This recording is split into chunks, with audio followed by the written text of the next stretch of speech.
नमस्कार, मी अरुण आणि आपण पाहत आहात 7 स्टार न्यूज।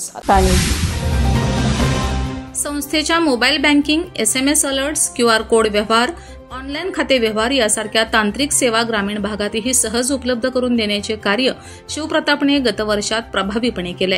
येत्या काळात नवीन योजना, शाखा विस्तार आणि ग्राहक सेवा सुधारणा यासाठी भरीव पावले उचलण्यात येणार असल्याचे मत चेअरमन शेखर साळुंखे यांनी व्यक्त केले।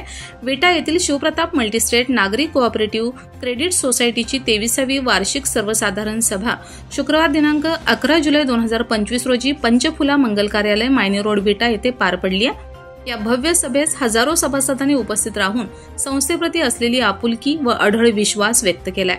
सभेची सुरुवात संस्थेचे संस्थापक स्वर्गीय प्रताप शेठ साळुंखे यांच्या पवित्र स्मृतींना विनम्र अभिवादन करून करण्यात आली। त्यांच्या दूरदृष्टी, निष्ठा आणि समाजासाठीच्या सेवाभावी वृत्तीमुळेच आज शिवप्रताप मल्टीस्टेट ही संस्था लाखो सभासदांच्या विश्वासाचा वटवृक्ष ठरली आहे। 2024-25 या आर्थिक वर्षाचा आर्थिक आढावा कार्यकारी संचालक विठ्ठलराव साळुंखे यांनी सादर केला।